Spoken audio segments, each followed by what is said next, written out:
క్షమించండి అని అడిగే ఆలోచన కూడా నాకు లేదు. సరే,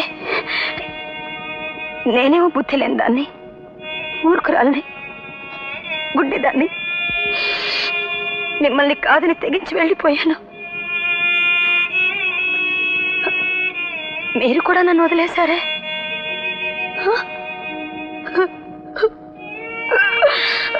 నన్ను చెప్పు తీసి కొట్టకపోయారండి.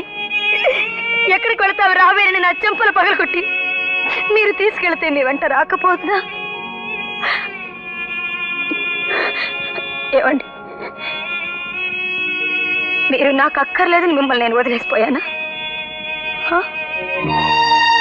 నేను మాత్రం నువ్వు అక్కర్లేదు అనుకున్నానా శాంతి? నువ్వు వెళ్ళిపోయిన తర్వాత నీకోసం ఎన్ని ప్రయత్నాలు చేశాను, ఎన్ని ఉత్తరాలు, ఎన్ని టెలిఫోన్లు. మీ నాన్న నీతో మాట్లాడితేనా? చివరకు విడాకుల నోటీసు రాగానే నిన్ను స్వయంగా కలవాలని మీ ఇంటికి కూడా వచ్చాను శాంతి.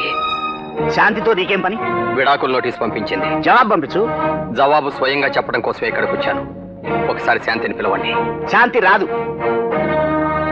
చూడు రాఘవ, నువ్వు శాంతిని కలిసి కళ్ళబొల్లి కబుర్లు చెప్పి రాజీకి రావాలనుకున్నా అదే కుదరనివ్వను. కన్న తండ్రి మీరు, పైగా లాయర్. ఆలుమగలను స్వయంగా మీరే విడదీస్తారా మామగారు? సారీ, మామగారు అని పిలవకు, ఒళ్ళు కంపరం ఎత్తిపోతుంది. అవును, తండ్రిని లాయర్ని కాబట్టి నేను ఈ నిర్ణయం తీసుకున్నాను. ఇలాంటి విషయాల్లో సరైన ఆధారాలు లేకుండా ఆడవాళ్ళు ఎప్పుడు తొందరపడరు, మగవాళ్ళు ఖచ్చితంగా దగులుబాజీలు. అందుకు నీకు నేనే ఉదాహరణ. ఒక విధవరాలి ఆస్తి కేసు టేకప్ చేయడానికి వెళ్ళి ఆ విధవరాలనే టేకప్ చేసిన ప్రబుద్ధుణ్ణి నేను. దానివల్ల నా భార్య జీవితాంతం ఎంత నరకం అనుభవించింది నాకు తెలుసు. తల్లి అనుభవించిన అదే రంపపు కోత ఈరోజు నా బిడ్డ అనుభవించడం నేను చూడలేను. కాబట్టి విడాకులు ఖాయం, నువ్వు వెళ్ళొచ్చు. ప్రతివాదికే రాఘవరావు మీద అభియోగం సాక్ష్యాధారాలతో నిరూపించబడినందువలన శాంతికి భర్త నుండి విడాకులు మంజూరు చేయటమైనది. అంత నిష్కర్షగా నువ్వు విడాకులు తీసుకున్న తర్వాత నేను మాత్రం ఏం చేయగలను శాంతి? కొంతకాలం మదన పడ్డాను. తన మూలంగా నా జీవితం ఇలా అయిపోయిందని లలిత మరింత కృషించిపోయింది. కనీసం ఆమెకైనా ఉపయోగపడాలని నిర్ణయించుకున్నాను. చికిత్స కోసం అమెరికా వెళ్ళబోయే ముందు ఆమెను పెళ్లి చేసుకున్నాను. దీనంతటికీ నా మూర్ఖత్వం కొంత కారణమైతే మా నాన్న మొండితనం మరింత కారణమైందండి. కడుపులో బిడ్డ కదలాడుతూ ఉంటే నాలోని మాతృత్వం నన్ను హెచ్చరించింది. నా బిడ్డని తండ్రి లేని వాడిని చేసే హక్కు నాకు లేదనిపించింది. ఈ మాట మా నాన్నతో అన్నాను. What nonsense! నీకో బిడ్డ, వాడికో తండ్రి. పాముకు పుట్టిన బిడ్డ పాము బిడ్డ అవుతాడు. అలాంటి వాడిని పుట్టక ముందే పుట్టకుండా చేసి నీకు లక్షణమైన కుర్రాడిని చూసి పెళ్లి జరిపిస్తాను. పద, ఆసుపత్రికి పద. ఏం మాటలు డాడీవి? నా దురదృష్టం కోసం ఇంకో పసిప్రాణం బలి కావాలా? నేను హాస్పిటల్కి రాను.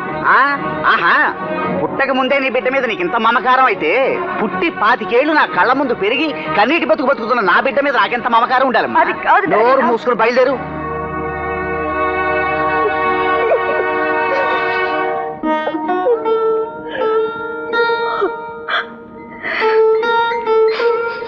ఏమ్మా ఏడుస్తున్నావే? చెప్పమ్మా. డాక్టర్, మా నాన్న బలవంతం వల్ల నేను ఆ భాషను ఒప్పుకున్నాను, కానీ నాకేది ఇష్టం లేదు డాక్టర్. నాకు నా బిడ్డ కావాలి డాక్టర్. ఐసి, కానీ విడాకులు తీసుకున్నావు కదమ్మా. పుట్టబోయే బిడ్డ నీ బ్రతుకు కట్టు కాదా? కాదు డాక్టర్, నా బిడ్డతోటితే నా బ్రతుకు, మరింకే బ్రతుకు నాకు అక్కర్లేదు. అయితే సరే, నీ ఆరోగ్యం జాగ్రత్తగా చూసుకుంటూ ఉండమ్మా. ప్రతి నెలా చెకప్ వస్తూ ఉండు.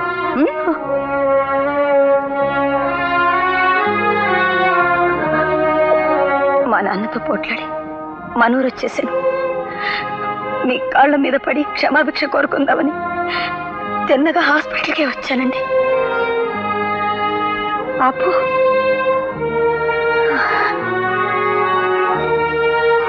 అమ్మా,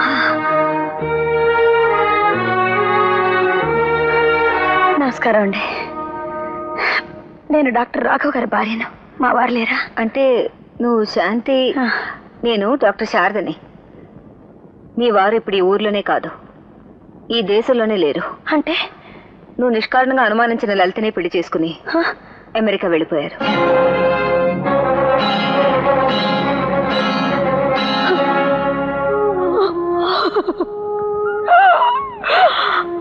I feel sorry for you. నువ్వు నన్ను కూడా అనుమానించేదానివట కదా.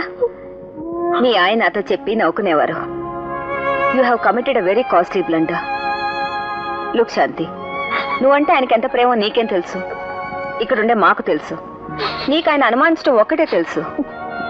నీ అమాయకత్వాన్ని, పొసెసివ్ నేచర్ని ఆయన మాతో కథలు కథలుగా చెప్పుకుని మురిసిపోయేవారు. నువ్వు ఆయనకు అన్యాయం చేశావని నేను అన్నా, కానీ నీకు నువ్వే చాలా అన్యాయం చేసుకున్నావు. మేమెవ్వరూ ఏమీ చేయగలిగింది లేదు. డాక్టర్ శారదన్న మాటలో ఎంతో నిజం ఉందండి. నాకు నేనే అన్యాయం చేసుకున్నాను. అవును, కనీసం నా బిడ్డకైనా అన్యాయం జరగకూడదని తిరిగి మా నాన్న దగ్గర వెళ్లకుండా ఏ ఊరికొచ్చి బ్రతుకుతున్నాను. మీరెంత ఉత్తములో తెలిసాక నేను చేసిన తప్పుకి పశ్చాత్తాపడ్డం తప్ప ఇంకేం చేయగలను?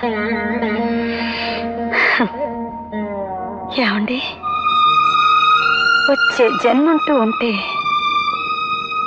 నేను లలితనే పుట్టి నేను చేసిన తప్పుకి ప్రాయశ్చిత్తంగా మీ సేవలు చేసుకునే అవకాశం ఇవ్వమని భగవంతుని ప్రార్థిస్తున్నానండి. అదే మీకు అభ్యంతరం లేకపోతే.